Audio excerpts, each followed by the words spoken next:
I'm going to look briefly at the recording functionality of the DJX as far as multi-tracking capabilities go. The important thing to remember about this is before you start that you choose your style before and the voice that you're going to use. So the voice style, so when you've chosen the voice, the song in this particular case, the style rather, is going to be Eurotech. It sounds like that. Now, for example, that is a bit quick, say, for what I want to record to, so as we learned in the previous video, we can change the BPM by knocking that down to something a bit more palatable, like 120, or playable in my case. So, 120 BPM. So it sounds like that. Now, if you just wanted a guide track, you can just use, say, the hi-hat, the snare, the bass drum without all the associated melody that goes with it. So to do that, obviously, we've got our part mode on or off here, which tells us all the keys in the part on and off section here: bass drum, kick drum, phrase, etc. that we showed before. I'll take off that sync start. As soon as you press the key, it'll probably start playing. So let's just play and take out the bits that we don't want. So bass drum we will want, so the bass we won't want, the kick drum we will want.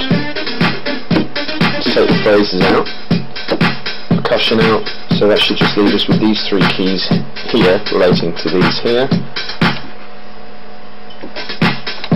which is kick drum, snare and hi-hat.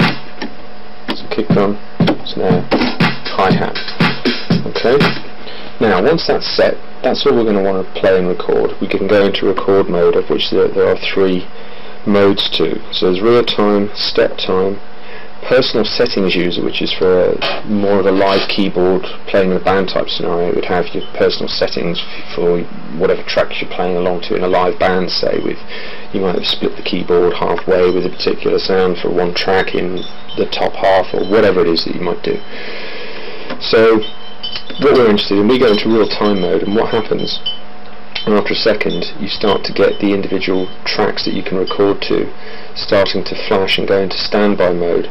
As I said before, the chord track relates to button 6, and that's going to record information from the actual backing track. Track 1 is obviously the default that it expects you to play something along with, maybe a melody part or something like that.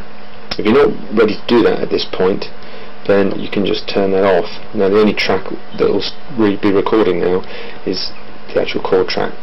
So let's just say I want to record the first 8 bars or so, as just a general example. So we can just press play.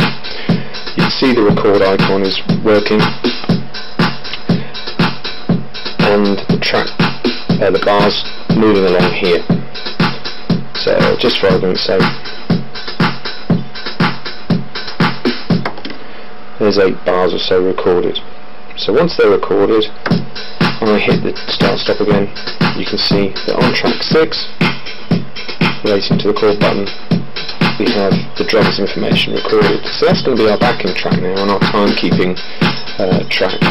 So now we're in a situation where we can start recording on track 1. So I'll just swap hands a minute because my arm's aching.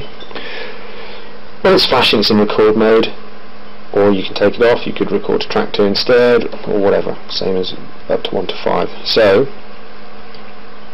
as soon as I start playing now, because this is flashing also, this means that the sync starts ready to go. So as soon as I hit a key or a chord or whatever, so just for argument's sake, let's just start doing whatever we can come up with.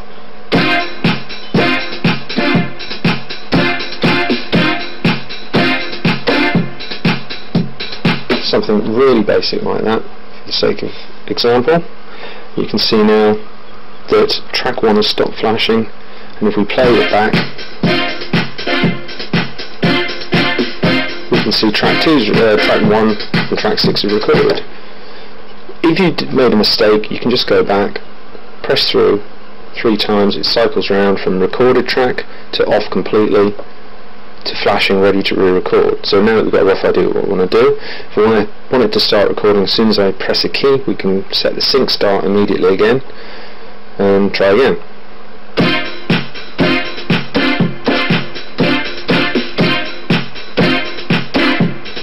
So again, another mistake in there, so you could take it out, go back to re-record mode, go sync start.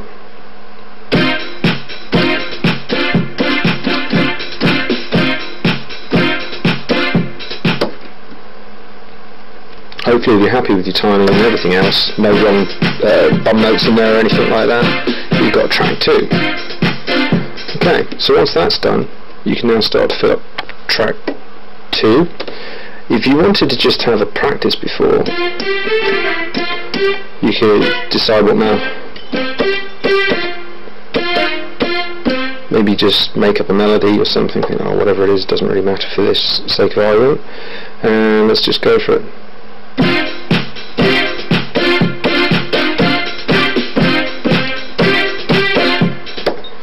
So there's a crappy melody to go along with it, and there's track 2 record. If you decide, yep, it's really crap, we can take it out, re-record over it. You might want to go, oh, change my mind, don't want that in there, we'll just play a different chord or something in its place, or just a filler chord.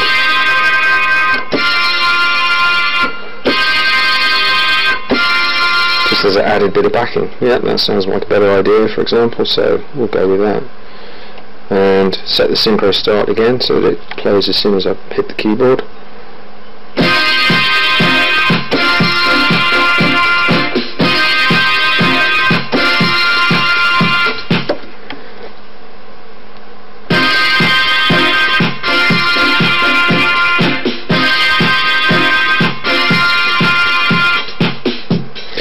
So there you go, that's 2 tracks recorded, same thing applies. So what you may then want to do is send that out as a 4-bar loop or something, so you're interested in the chords.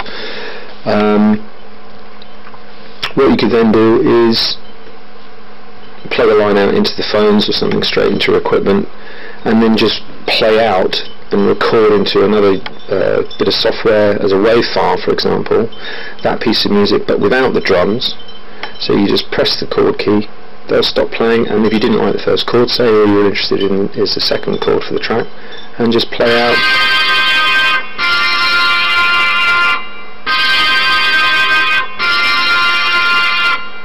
And stop it. So that's the basic idea behind your multi-tracking. So I hope that helps you find your way around a little bit easier if you have one of these keyboards.